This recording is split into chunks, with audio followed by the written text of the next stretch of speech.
Hello. जिस case की news तुम अपने चैनल पे चला रही हो ना, उस केस का कातिल मैं ही हूँ। क्या तुम मुझसे बात करना चाहोगे? हाँ हाँ, एक मिनट, आप बस लाइन पे रहिए। मैंने वाद से 2 बार उसके सर पर वार किया। आवाज सुनकर औरत भी जाग गई और मैंने उसे भी मारा और उसके साथ बलात्कार किया। मैं 3 घंटे तक उस घर में था। मैंने कपड़े बिखेरे, खाना फैलाया और पूरा घर तहस नहस कर दिया। और ये बेवकूफ पुलिस वाले मुझे छोड़ सोरी गैंग को ढूंढते रहे। तुम लोगों को क्या लगता है ये ऐसी निकम्मी पुलिस तुम लोगों की रक्षा करेगी?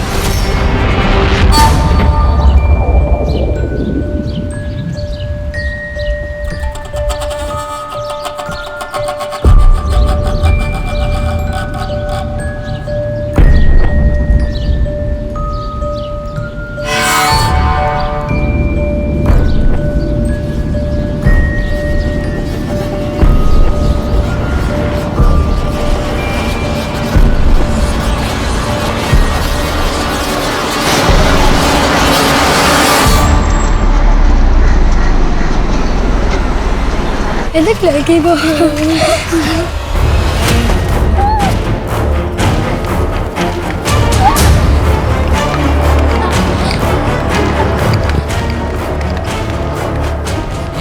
वो लड़की को देख कैसे भाग रही थी।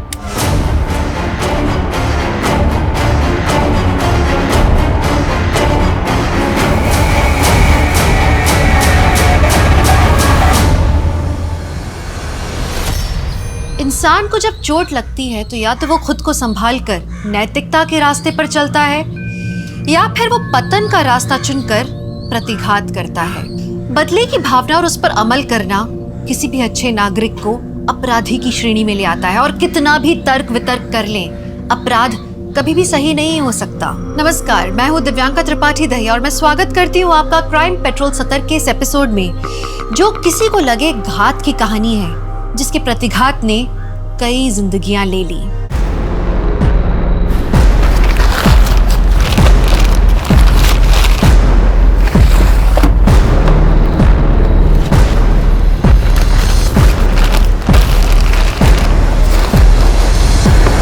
राजू, भैया जी चल। और मुन्ना को बोलना रास्ते में रुके नहीं कहीं। भैया टेम्पो निकल रहा है क्या? मैंने ऑडिट नहीं किया अभी तक। वो कोई बात नहीं, तुझे मैं संभाल लूँ। ए बंद करना। ये क्या है? ये क्या है भैया? ये तो इलीगल है। आप खुद तो फंसोगे ही और हम आपके साथ काम कर रहे हैं, पुलिस हमें भी तोड़ेगी। ए लेके जा टेम्पो। जो भी तूने देखा ना, उसके बारे में ज्यादा किचकिच मत कर। ये पकड़ और अपना मुंह बंद रख, आगे और भी मिलेगा। बेईमानी का काम मैं नहीं करूंगा भैया जी। आपका पैसा और आपका काम, आपको मुबारक।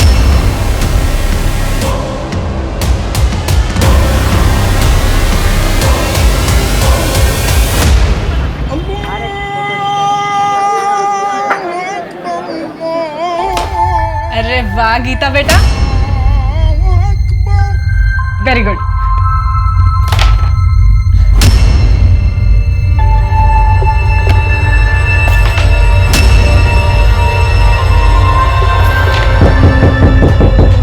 खेलो मैं आती हूँ।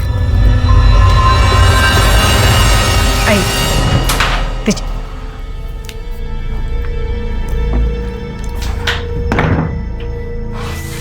क्या हुआ? कुछ नहीं। अरे क्या हुआ बताओगे? अरे वो माधव भैया कट्टे का गैर कानूनी काम करते हैं। मैंने अपनी आंखों से देखा आज। फिर क्या, नौकरी छोड़ दी मैंने। अरे नौकरी छोड़ दोगे तो कैसे काम चलेगा? अरे सूरज का इलाज, हम पहले इतने कर्जे में हैं। अरे लेकिन ऐसी जगह काम करेंगे तो एक ना एक दिन मैं भी फंस जाऊंगा ना। मुझे सब कुछ पता है, तुम चिंता मत करो। और वैसे भी सिर्फ नौकरी के भरोसे सूरज का इलाज नहीं हो पाएगा, मुझे अलग से कुछ इंतजाम करना पड़ेगा। लेकिन कैसे? चाहे जो कुछ करना पड़े, लेकिन मैं इलाज के पैसे लाऊंगा जरूर। और तुम देखना, अपना सूरज फिर से फुटबॉल खेलेगा। ये सूरज, ये देख मैं तेरे लिए क्या लाया, एक नई टी शर्ट। और पता है इस पे फुटबॉल भी लिखा है। कैसी है? पहन के दिखा। यस, दिखा मम्मी को। कैसा लग रहा है? अरे वाह मेरा सूरज।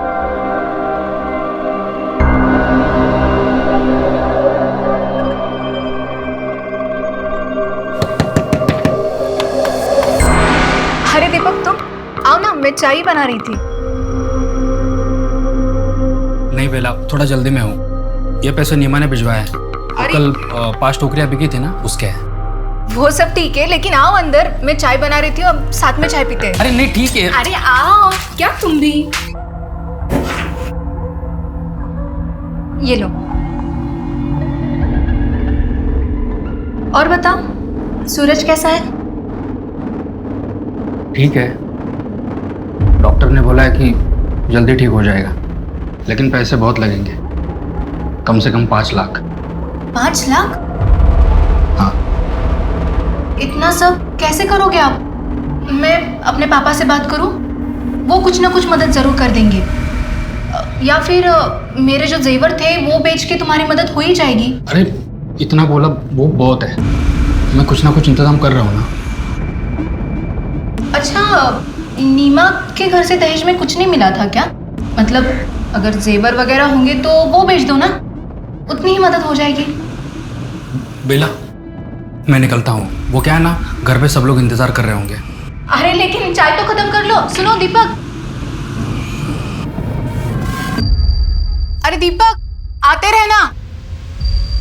राशन का 2000, दवाइयों का 4.5, 6.5। अच्छा, चाय बना दो आपके लिए? अरे नहीं, वो बेला के यहाँ से पी के आया हूँ मैं।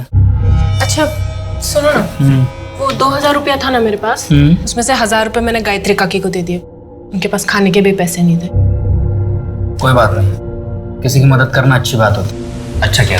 पापा जल्दी आइए। सूरज क्या हुआ? सूरज अरे इसकी तबीयत खराब हो गई, इसको हॉस्पिटल लेके जाना पड़ेगा। गीता, तू बेला आंटी के पास चली जा, ठीक है? मैं उनको फोन कर दूंगी और सीधा वहीं जाना, इधर उधर मत जाना। बेटा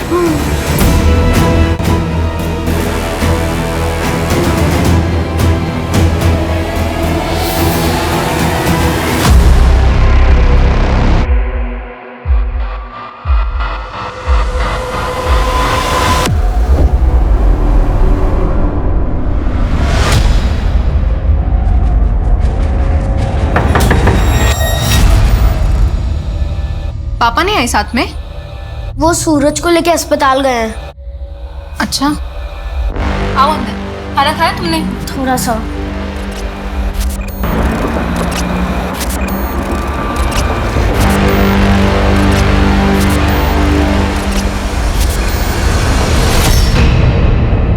सुन नीमा, रात बहुत हो चुकी है, गीता को सुबह लाता हूँ। बेला को मैंने फ़ोन कर दिया है। डॉक्टर ने जो नई दवाई लिखी है, मैं क्या सोच रही थी, वो ले लें क्या? लेना तो पड़ेगा ही। कल मैं माजी के पास चला जाता हूँ, हो सकता है कुछ और मदद कर दे। अच्छा, आप एक बार माधव भैया से बात करके देखो ना।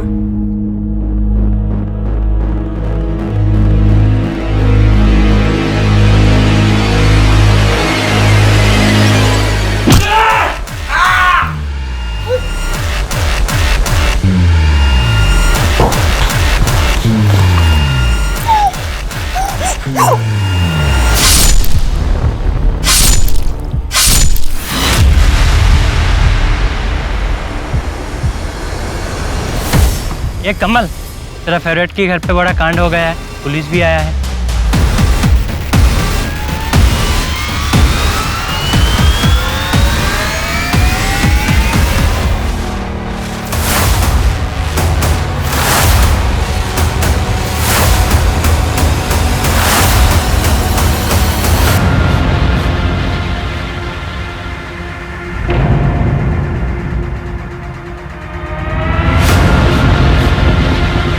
लगता है किसी भारी चीज से इसके सर पे वार किया गया। बहुत ही बेदर्दी से मारा गया है।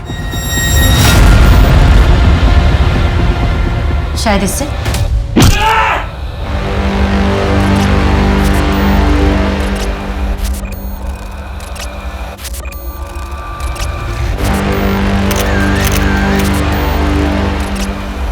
बॉडी पर सिगरेट से जलाए हुए निशान हैं। मारने से पहले बहुत ज्यादा तकलीफ दी गई इसे।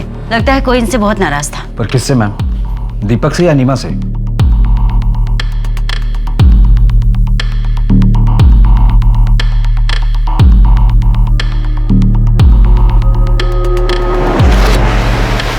मैम, यहाँ तेल के निशान भी है। और सामान भी बिखरा पड़ा हुआ है। लगता है रॉबरी का मामला है। प्लेट्स पर भी ऑयल के निशान है एक्स्ट्रा। मैम ये मुझे सॉरी गैंग का काम लगता है। मॉडस ऑपरेंडी भी सेम है। वो लोग कच्चे पहन कर निकलते हैं शरीर पर तेल लगाकर, जिससे पकड़े ना जाए, और जहाँ चोरी करते हैं वहाँ पर खाना भी खाते हैं। लेकिन मेहता, उन्होंने आज से पहले कोई हत्या नहीं की, एटलीस्ट हमारे सामने तो नहीं। हमारे सामने ऐसा कोई केस नहीं है।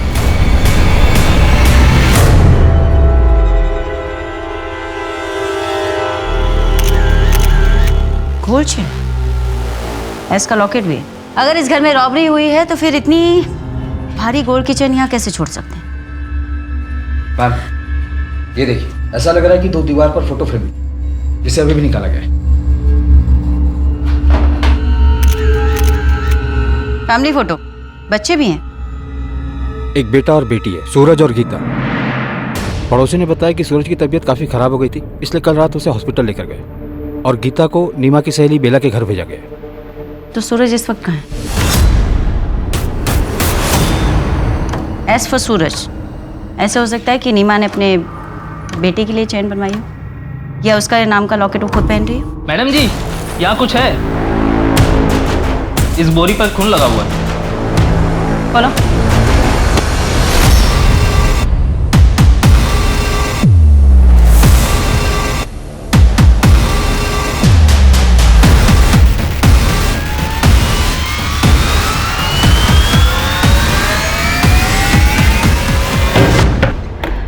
गीता कहाँ है? हाँ? गीता कहाँ है? अंदर सो रही है। गीता? गीता? अभी यही तो सो रही थी, पता नहीं कहाँ चली गई। अगर यहीं सो रही थी तो कहाँ जा सकती है? उसे लेने कोई आया था क्या? नहीं, सुबह दीपक आने वाले थे, लेकिन आप लोग यहाँ। देखिए, हमें दीपक, सूरज और नीमा की लाश मिली है उनके घर से। क्या आप बता सकती है कि ये चेन नीमा की है? इतनी बड़ी गोल्ड चेन नहीं, ये नीमा की नहीं हो सकती। वो इतने अमीर है ही नहीं। सूरज के इलाज के लिए उन्हें 5 लाख जुटाने में बहुत मुश्किल हो रही थी। ये उनकी नहीं हो सकती। बेला जी, एक बात बताइए, अगर गीता यहाँ पर नहीं है तो कहाँ हो सकती है? कहाँ जा सकती है? नहीं, क्या उसके परिवार की किसी के साथ कोई दुश्मनी थी? नहीं, उनकी किसी से क्या दुश्मनी हो सकती है? नहीं। हाँ, लेकिन एक लंबा चौड़ा पठान कई दिनों से दीपक को ढूंढ जरूर रहा था। कुछ और? नहीं। अगर कुछ याद आए तो प्लीज फोन कर देना।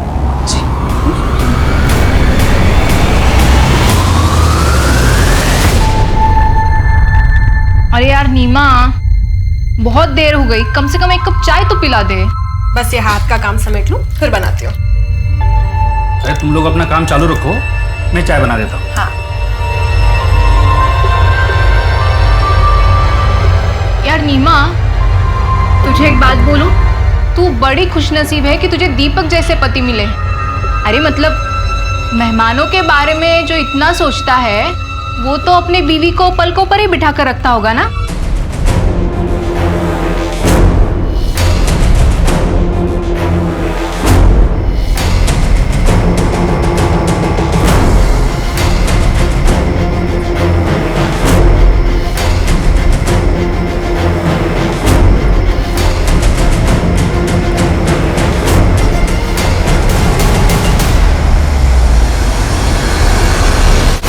क्या पूरी फैमिली मर गई? ठीक है, तो तुम अभी इतना बौखलाओ मत। मर्डर हुआ है तो पुलिस तो आएगी ही ना। ऐसा करो, तुम अंडरग्राउंड हो जाओ और तब तक इस शहर में मत आना जब तक हम ना बुलाएं। किसी काम के नहीं है मुस्टंडे, पैसा डुबा के ही मानेंगे। मैम, लोकल ज्वेलर से पता चला है कि वो केरला का डिजाइन। केरला पुलिस को फोटो भी भेज दी है। चेन बहुत ही महंगी है। अगर हमें कहीं से ये पता चल जाए कि वो चेन किसकी है तो शायद हमें कोई लीड मिले। प्रदीप, जिस तरीके से बॉडीज को प्लेस किया गया था उससे कोई पर्सनल एंगल लगता है। दीपक का सर पानी के अंदर, नीमा की बॉडी इतनी एक्सपोज्ड, ऐसे लगता है जैसे कोई खुन्नस खाया हुआ था। उन्हें देखना ही नहीं चाहता था। मैम, सॉरी गैंग के खिलाफ एविडेंस तो मिले हैं, पर मुझे भी एंगल पर्सनली लग रहा है। पर एक बात मेरी समझ में नहीं आ रही कि इतनी गरीब फैमिली को कोई टारगेट क्यों करे। सूर्य गैंग का कुछ और पता चला? एरिया में कई जगह दिखाई दिए, रेड अलर्ट जारी किया मैम। प्रदीप, नीमा और दीपक का पर्सनल एंगल भी खंगालो, हो सकता है केस वहां से जुड़ा।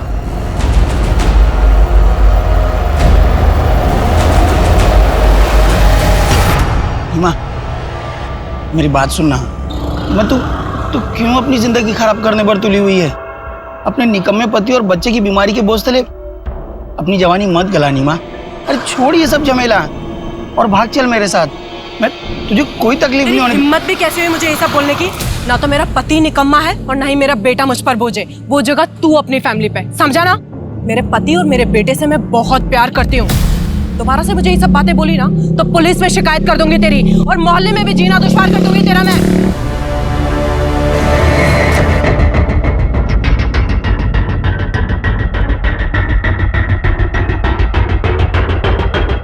दीपक के घर की तरफ जाने वाली गली के बाहर जो सीसीटीवी कैमरा लगा हुआ है उसमें ये सब कैप्चर हुआ है, और ये दीपक के घर से मेन रोड तक जाने का यही एक रास्ता है। प्रदीप, ये सोरी गैंग का तो नहीं लग रहा, पर ये लोग पीछे से भी तो आ सकते हैं ना? पीछे वाला रास्ता?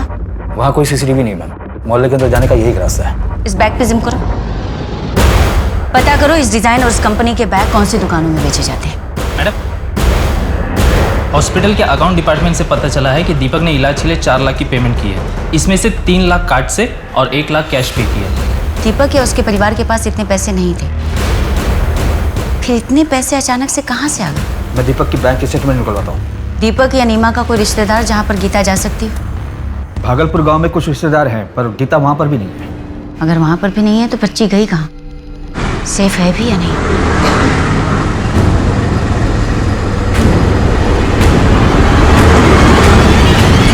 मैंने दीपक के बैंक स्टेटमेंट को चेक किया, उससे क्लियर पता चलता है कि उसने हॉस्पिटल को 3 लाख रुपए कार्ड से पे किए थे, और ये पैसे किसी वैष्णवी ने उसके अकाउंट में ट्रांसफर किए थे। वैष्णवी?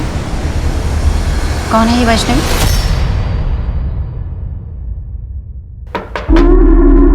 अरे आओ दरोगा, आओ। कहिए कैसे आना हुआ?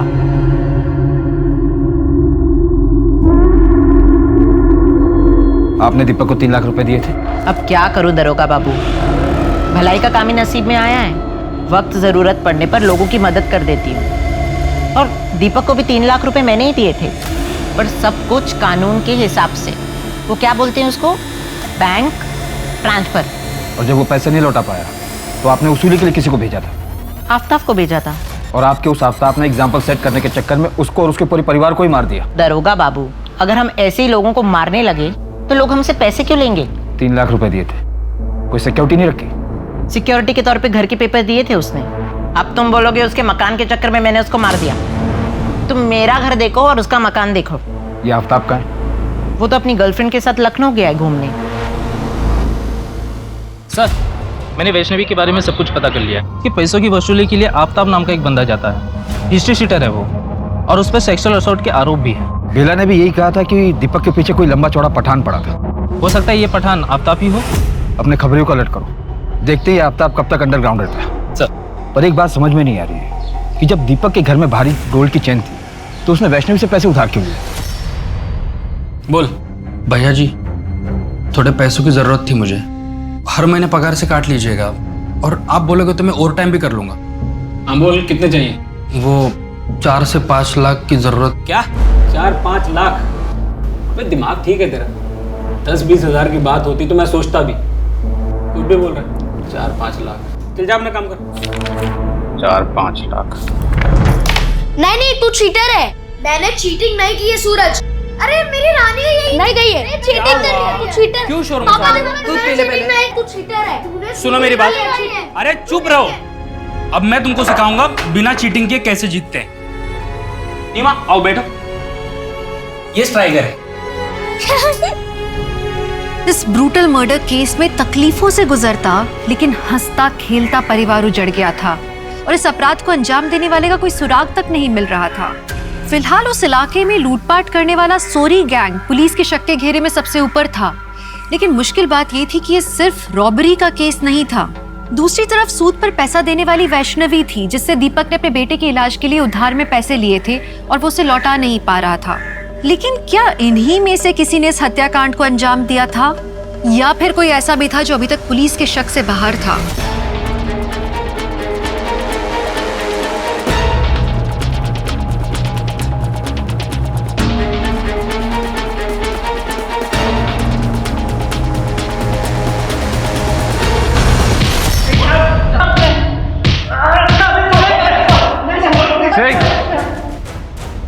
सच सच बता दो वरना और बुरा हाल करेंगे तुम लोगों का। सर कहा तो उस रात हमने उसी इलाके में चोरी की थी सर, लेकिन मर्डर वाली जगह पे हमारा ग्रुप चोरी करने नहीं गया था। हमने जहाँ चोरी की थी वो घर कई दिनों से बंद पड़ा था सर। सर सच बोल रहे हैं साहब। चोरी करते करते मर्डर भी करने लगे तुम लोग। ये दीपक और उसकी फैमिली को क्यों मारा? और ये बच्ची कहाँ है? सर इसी बच्ची को मैंने उस रात सड़क पे देखा था सर। यही बच्ची है सर, डरी हुई थी और भागी जा रही थी। मेहता, अगर ये लोग सही कह रहे हैं तो फिर तो गीता जिंदा होनी चाहिए, लेकिन वो है कहाँ?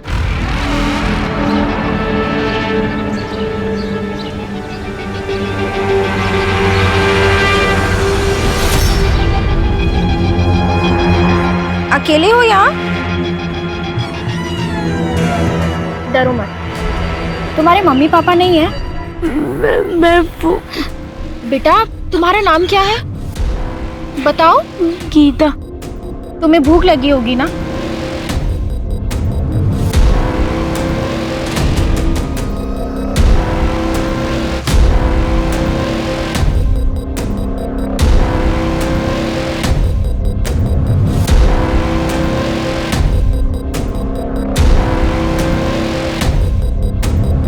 बच्चे को जानते हो आप?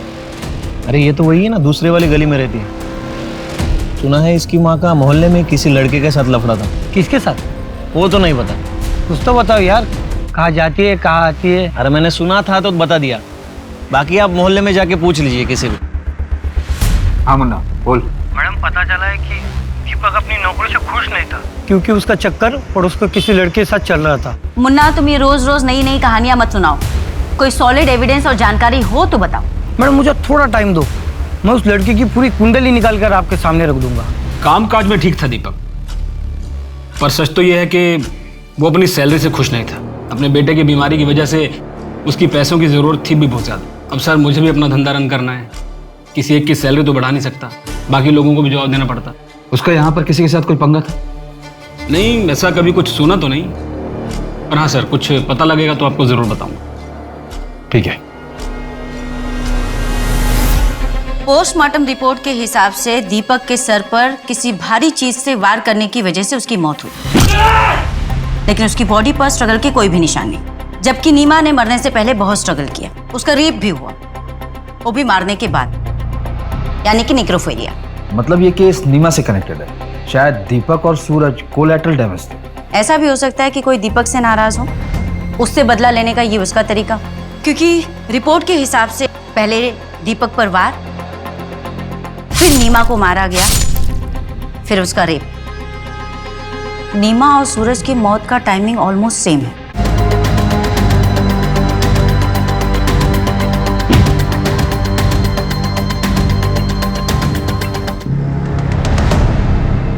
लेकिन इस सब के पीछे क्रिमिनल का मोटिव क्या था? मैडम, केरला से गोल्ड चेन की सारी इंफॉर्मेशन आ गई। वो गोल्ड चेन दरअसल में मुनी जमानी माला कहलाता है और ये स्पेसिफिक डिजाइन खोजी कोड़े में बनाई जाती है और खोजी कोड़े के जिस ज्वेलर ने बनाई थी उसी का इनिशियल एस उस पर था। यानी कि वो एस सूरज के लिए नहीं था। कुछ बताया उसने कि वो माला उसने किसके लिए बनाई थी? पिछले साल ही उसकी मौत हो गई थी, तब से वहाँ ऐसा कोई गहना नहीं बनाया गया। उसका एक बेटा था मैम, जो अब केरला में नहीं रहता, लेकिन पुलिस उसे ट्रैक कर रही है। Ma'am Dhanipur triple murder case में आरोपी कब पकड़ा जाएगा? देखिए मैडम, अभी इन्वेस्टिगेशन चल रही है। अभी तक की जांच में हमारे सामने कोई भी ऐसा पुख्ता सबूत नहीं आया है, पर हम कोशिश कर रहे हैं। लेकिन किसी गरीब फैमिली को मारने के पीछे क्या वजह हो सकती है? I mean, इसके बाद क्या लोग अपने घरों में सुरक्षित महसूस करेंगे? देखिए, हमें पूरा भरोसा है कि कातिल जल्द से जल्द पकड़ा जाएगा और उसे कड़ी से कड़ी सजा मिलेगी। लेकिन कातिल कौन हो सकता है? कोई सरफिरा या विकृत मानसिकता का इंसान। ऐसे लोग वारदात को अंजाम देने के बाद कहीं जाकर छिप जाते हैं, लेकिन औरतों और बच्चों की जिंदगी से खिलवाड़ करने वाला चाहे जहाँ भी छिपा हो, हम उसे ढूंढ निकालें। Thank you. लेकिन मैम जिस कॉन्फिडेंस के साथ आप कह रही हैं, क्या आप उसे सच में पकड़ लेंगी? मुझे नहीं लगता है आपके पास कोई ठोस लीड है।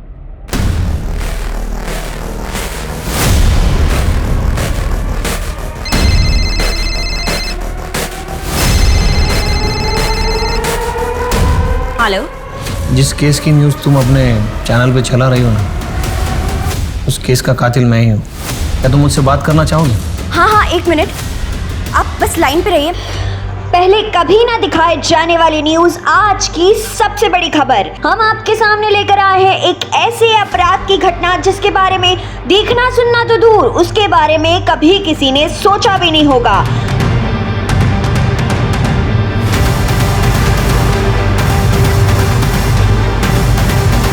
मैम, आपने न्यूज़ देखा? नहीं, क्यों, क्या हुआ? मैंने वास से 2 बार उसके सर पर वार किया। वही वास जो उनके घर को बहुत खूबसूरत बना रहा था। फिर वो बेसुध होकर बिस्तर से गिर गया। आवाज सुनकर औरत भी जाग गई और मैंने उसे भी मारा। उसके आदमी को मारने के बाद मैंने उस औरत को खींचा और उसके साथ बलात्कार किया।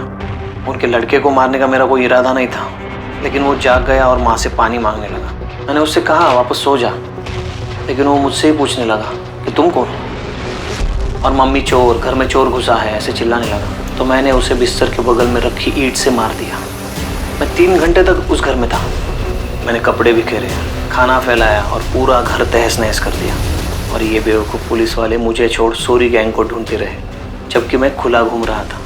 तुम लोगों को क्या लगता है ये ऐसी निकम्मी पुलिस तुम लोगों की रक्षा करेगी?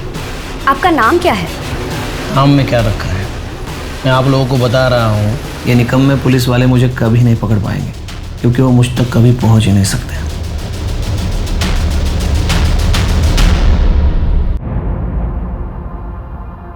हर सोशल मीडिया पर सिर्फ इसी केस के चर्चे चल रहे हैं, वो भी सिर्फ तुम्हारी वजह से। तुम्हें पता है इस केस को लेकर मुझ पर कितना प्रेशर है? आधी रात को उठकर आना पड़ा है मुझे। इस तरह से सोल्व करेंगे आप इस केस को? मिस गायत्री, 1 हफ्ते का टाइम है आपके पास, वरना अपने ट्रांसफर की तैयारी कर लीजिए। Okay sir, thank you. आपको वो वीडियो कहाँ से मिला पूजा जी? वीडियो वो तो मुझे एक रिलायबल सोर्स से मिला था। अगर उस वीडियो के फुटेजेस में कोई भी छेड़छाड़ या टेम्परिंग की गई होगी तो उस कातिल के पकड़े जाने के बाद में आप भी नहीं बचेंगे। हमारे इन्वेस्टिगेशन में बाधा डालने के जुर्म में मैं आपको भी बिहाइंड द बार कर दूंगी। मुझे नहीं पता कि वो वीडियो ऑथेंटिक है या नहीं। मैंने तो बस, मुझे अपने घर के बाहर एक सीडी मिली थी और फिर मुझे किसी का कॉल आया था। आपके सेंसलेस जर्नलिज्म के कारण लोगों में कितनी दहशत भर गई है उस हत्याकांड को लेकर, लेकिन आप लोग सिर्फ और सिर्फ अपने टीआरपी के बारे में सोच। मेहता, सीडी इन से लेकर टेक्निकल टीम को भेज। वो सर, डैड सिर्फ अपने रॉयल और स्पेशल कस्टमर्स के लिए ऑर्डर पर ज्वेलरी बनाते। क्या ये चेन आपके यहाँ बनाई गई थी? सीरियल नंबर बताइए ना सर। जहाँ पे एस मार्क होगा ना सर, उसके नीचे देखिए ना। हाँ, R19/431।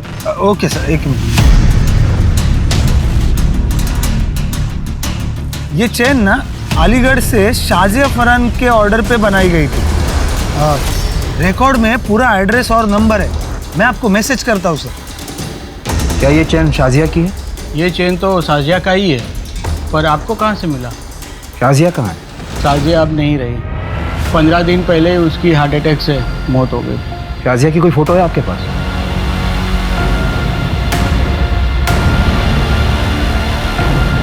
अभी ज्वेलरी के साथ उसे हमने दफन किया था। शाजिया के साथ ये बच्चा कौन है? ये हमारा नवाज है, शाजिया का बेटा। चैन की मिस्ट्री को सॉल्व करना पड़ेगा। एक काम करो मेहता, कोर्ट से ऑर्डर निकलवाओ। इस शाजिया की बॉडी को निकलवाते हैं, एग्जामिन करते हैं। मैम, मुन्ना का फोन भी आया था। उसने बताया कि नीमा के मोहल्ले में एक लड़का रहता है कमल, वो नीमा को पसंद करता था। ले आओ उसे भी।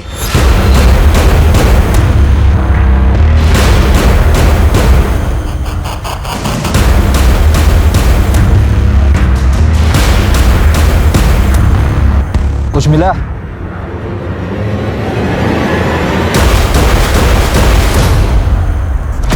डेड बॉडी पर एक भी ज्वेलरी नहीं है। बॉडी को पोस्टमार्टम के लिए भेजो। साहब, मैं सच्ची कह रहा हूँ साहब। उस रात मैं अपनी चचेरी बहन की शादी में गया था साहब। आप चाहे तो रिश्तेदारों से भी पूछ सकते हैं, पूरी रात वही था। तेरी चचेरी बहन का एड्रेस दे। मैम, कमल ने बताया कि वो उस रात अपनी चचेरी बहन की शादी में गया हुआ। हमने चेक किया और मुन्ना का कहना है कि कमल का प्यार एक तरफा था, नीमा की तरफ से कुछ नहीं था। तुमने ये शाजिया फरहान की फाइल पढ़ी मेहता? इसके साथ भी नेक्रोफिलिया हुआ था, जैसे नीमा के साथ। और शाजिया के साथ तो उसकी डेड बॉडी को कब्र से बाहर निकालकर बलात्कार किया गया।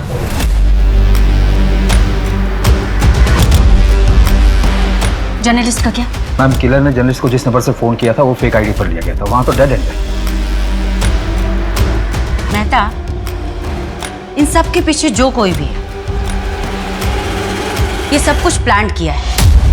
वो ऑयल स्टैंड्स का प्लान करना, खाना जानबूझकर छोड़ना, नीमा के अफेयर वाली बात, दीपक के ऑफिस की प्रॉब्लम वाली बात, ये सब कुछ डेड एंड पर जाकर ठहर जाती। इसका मतलब इस केस के इन्वेस्टिगेशन को शुरू से ही गुमराह किया गया। वो क्राइम सीन सिर्फ और सिर्फ हमें मिसलीड करने के लिए क्रिएट किया गया था। क्या सच में इस हत्याकांड की जांच उस शातिर अपराधी के बिछाए जाल में उलझती जा रही थी?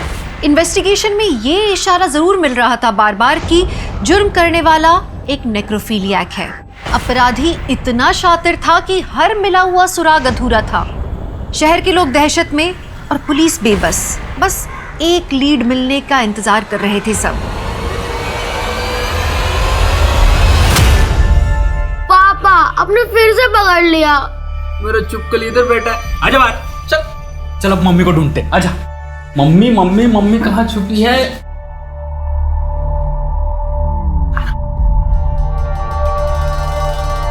ये पकड़ लिया।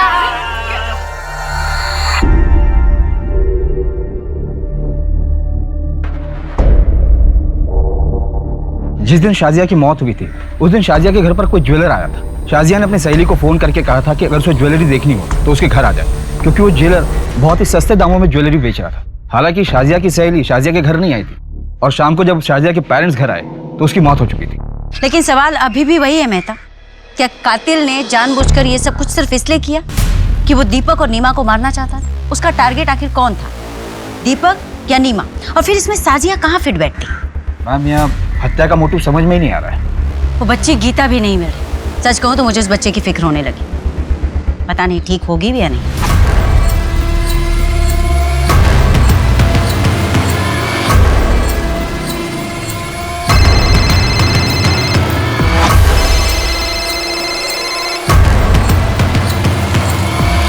हेलो, ठीक है मैंने कहा।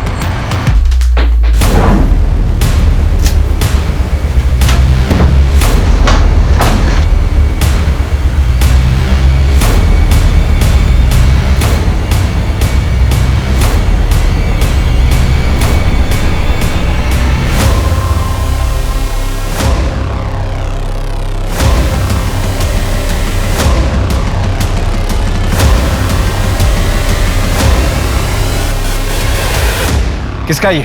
सब ये मेरा नहीं है, वो मैं माधव भैया के लिए डिलीवरी लेने आया था। माधव कौन? माधव पांडे? हाँ वही फर्नीचर वाले माधव। दीपक के काम छोड़ने के बाद तूने शाजिया की लाश कब्र से निकाली और दीपक के घर जाकर क्राइम कर दिया। मैं किसी शाजिया फरहान को नहीं जानता। दीपक और उसकी फैमिली को कैसे मरवाया? सर मैंने ना किसी को मारा ना मरवाया, क्योंकि सर मैं अच्छी तरह जानता था कि दीपक में कंप्लेंट करने की ना तो हिम्मत थी ना टाइम। सर वो तो अपने परिवार में परेशान था। सर मैं एक बिजनेसमैन हूँ, कोई खूनी नहीं हूँ। सब मुझे जाने दो सर। क्या गीता का वहां भी कुछ नहीं पता चला? उस माधव ने कुछ कन्फेस किया? नहीं मैम, कट्टो का इलीगल बिजनेस से यही कन्फेस किया। उसका कहना है कि इस हत्या में उसका कोई हाथ नहीं है। चार्जशीट तैयार करो, इलीगल वेपन और ट्रैफिकिंग के केस में अंदर ही रहो। मैम कमल से भी कुछ निकल नहीं पा रहा है। वो उस रात अपनी चचेरी बहन की शादी में गया था और सुबह 6 बजे निकला था वहां से। जी क्या?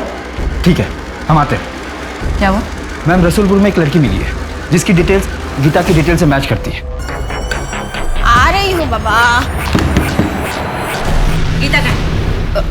कौन गीता? मैडम आप ऐसे अंदर कैसे जा रहे हैं? सही यहाँ ढूंढो। मैं कह रही हूँ ना वहाँ कुछ नहीं है। आप ऐसे कैसे किसी के घर में घुस सकते हैं? मैं बोल रही हूँ ना सर, मैडम मैं बोल रही हूँ ना यहाँ पर कुछ भी नहीं है। कौन कौन रहते हैं यहाँ पे? मैं और मेरा पति। मैडम देखिए आप जाइए यहाँ से। चप्पल तो किसी बच्ची की लगती है। मैंने कहा ना यहाँ कोई बच्ची नहीं है। एक तो आप बिना किसी परमिशन के मेरे घर में घुस आए हैं और ऊपर से मुझसे क्वेश्चन कर रहे हैं। आप जाइए यहाँ से। मैडम वहाँ कुछ नहीं है, सिर्फ कपड़े हैं। हाँ तो देखने दो। बेटा बाहर आओ, डरो मत। हमें ना किसने किडनैप किया इसे? तूने किडनैप किया? तेरे पति ने? आओ।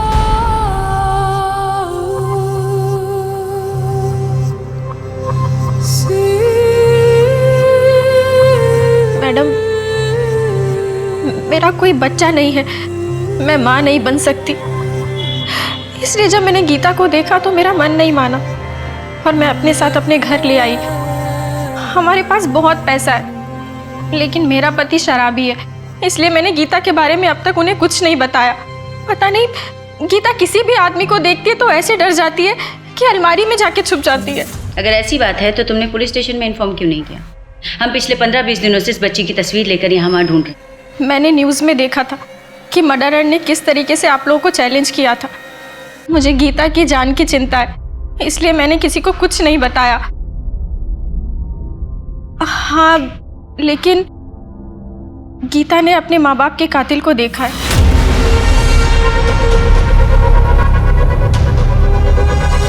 गीता बेटा,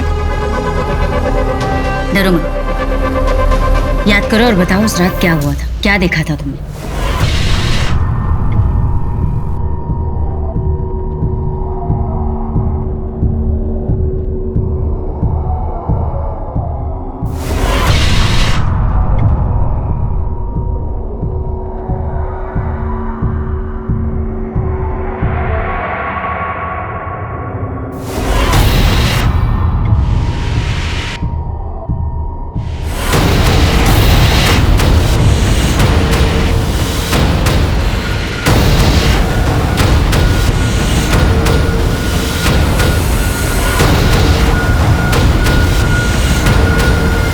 मैंने उसका चेहरा नहीं देखा, उसे सिर्फ पीठी नजर आ रही थी और वो बार बार अपने हाथों पे ऐसे खुजा रहा था।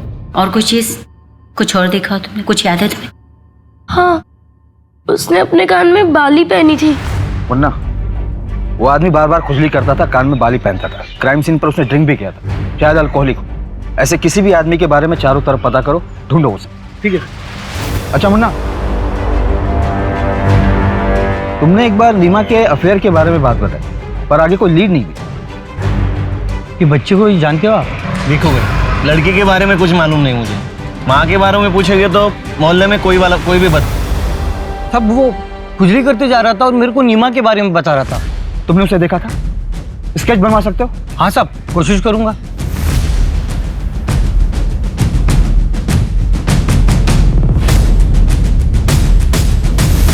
मर्डर के दूसरे दिन ही वो हमारी आंखों के सामने था, हमें मिसलीड करता रहा और हम उसे नहीं पहचान पाए।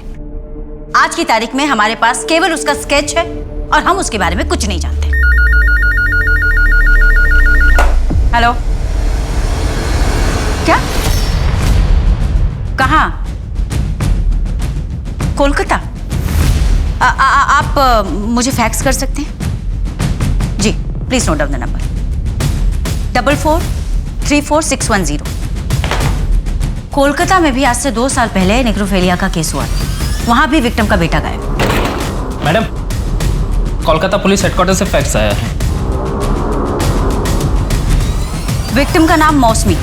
उसे मारने के 2 दिन बाद तक उसकी डेड बॉडी के साथ बलात्कार किया गया था। उसके बाद उसकी बॉडी एक फैक्ट्री के शेड में बरामद हुई। उसका 12 साल का बेटा था। आखिरी बार वो खुर्जा में देखा गया। इस मामले में भी सस्पेक्ट एक साड़ी बेचने वाला था जो अक्सर मौसमी से मिलने आया करता था, क्योंकि मौसमी को नई डिजाइन की साड़ियों का शौक था और वो उसकी कमजोरी थी। ये वही स्केच वाला है शायद, जिसकी शिकार सारी औरतें और उनके बच्चे हुए। लेकिन मैम, ये कोइंसिडेंस भी तो हो सकता है। ये भी तो हो सकता है कि इस बार कोई कोइंसिडेंस ना हो, उसकी मोडस ऑपरेंडी ही ऐसी हो। वो पहले औरतों की कमजोरी का पता लगाता हो, उसके बाद में उन्हें अपना शिकार बनाता हो। लेकिन नीमा की वीकनेस क्या थी? सूरज और उसके इलाज में लगने वाली महंगी दवाइयाँ। मेहता, एविडेंस में जो हमने दवाइयाँ रखी थी, पता करो दवाइयाँ कहाँ से लाई गई थी। क्या ये मेडिसिन आपके स्टोर की है? हाँ, ये मेडिसिन हमारे स्टोर की।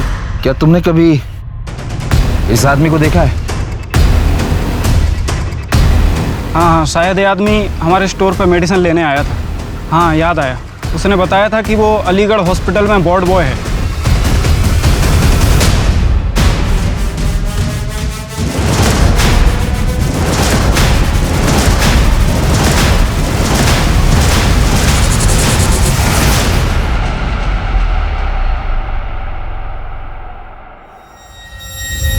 अरे सूरज, सूरज, मना किया ना तुझे, कभी सुनता नहीं है मेरी बात। ऊपर कर पैर, अभी ज्यादा बीमार हो गया तो फिर फुटबॉलर नहीं बनना तुझे। डॉक्टर सर की बात सुनता है ना मेरी बात सुनता है। डॉक्टर साहब को कुछ भी बोले, ऐसे कई सारे पेशेंट्स हैं जो अपने बुढ़ापे तक भरपूर जीते हैं। आप बस इलाज चलने दो। दवाइयाँ इतनी महंगी है और कुछ समझ में नहीं आ रहा है, कुछ बेचने के लिए भी नहीं बचा अब तो हम लोगों के पास। मैं एक आदमी को जानता हूँ जो ऐसे बीमारियों की दवाई आधे से भी कम दाम में देता है। आप चाहो तो मैं आपको दिलवा सकता हूँ। हाँ हाँ, आपका बहुत बड़ा एहसान होगा हम लोगों के ऊपर। कल सुबह ही मैं दवाई लेके आता हूँ। अब अपना एड्रेस दीजिए। जी देती हूँ।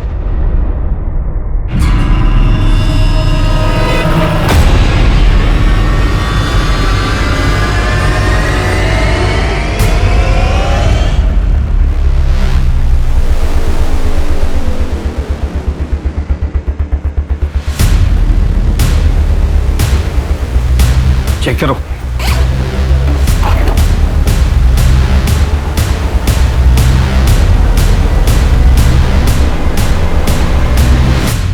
ये नीमा और उसकी फैमिली, ये शाजिया और ये शायद मौसमी है।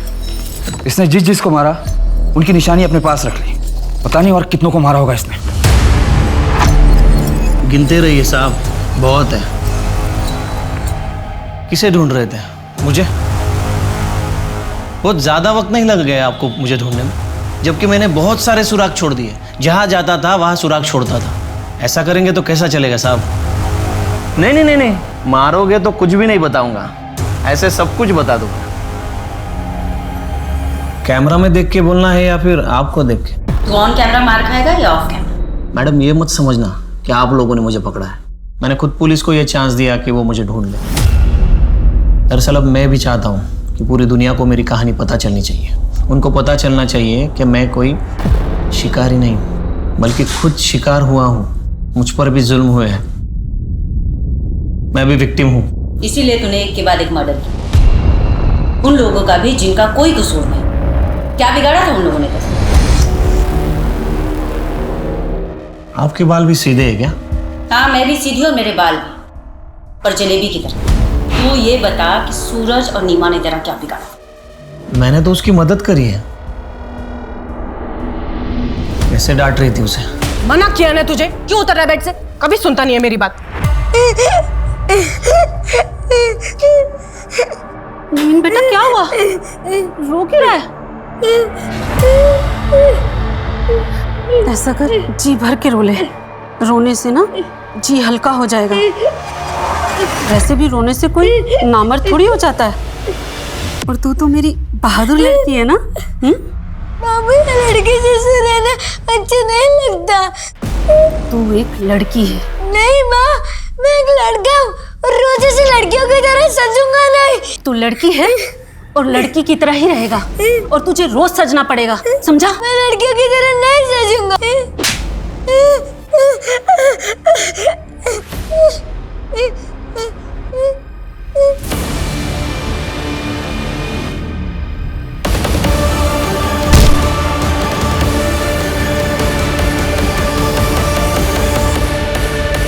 बहुत सुन ली तेरी कहानी, अब ये बता कि ये सब तूने क्यों किया? कोई अपने बच्चों को डांटे, उन पर अपना हक जमाए, उनको तकलीफ दे, मुझसे बर्दाश्त नहीं होता। और मैडम, ये सभी औरतें वही कर रही थी। मैंने उन्हीं औरतों को मारा जिनके बाल सीधे थे, और उन सभी औरतों के बालों में से मुझे वही खुशबू आती थी जो मेरी माँ के बालों में से आती थी।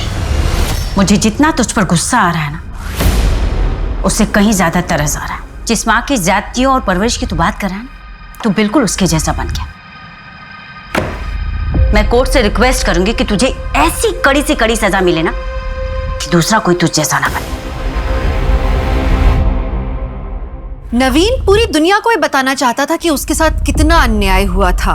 उसे ये लगता था कि वो शिकारी नहीं, वो खुद शिकार है, जबकि सच्चाई ये है कि एक मानसिक आघात ने उसे नेक्रोफिलियाक बना दिया था। उसने जो किया था वो कोई मामूली अपराध नहीं था। महिलाओं के प्रति भारी नफरत ने उसे अंधा बना दिया था और प्रतिघात में वो मासूम औरतों पर हमला करता था। अपने ऊपर हुए घात से उबरकर सही दिशा में बढ़ना ही इंसानियत है। यही फर्क है एक अच्छे नागरिक और एक अपराधी के बीच में। आप अपनी हर प्रतिक्रिया में नैतिकता को याद रखें। इस आशा के साथ मैं दिव्यांका त्रिपाठी दया अब लेती हूँ आपसे विदा। फिर मिलूंगी एक नई सच्ची कहानी के साथ। आप देखते रहें क्राइम पेट्रोल सतर्क। जय हिंद।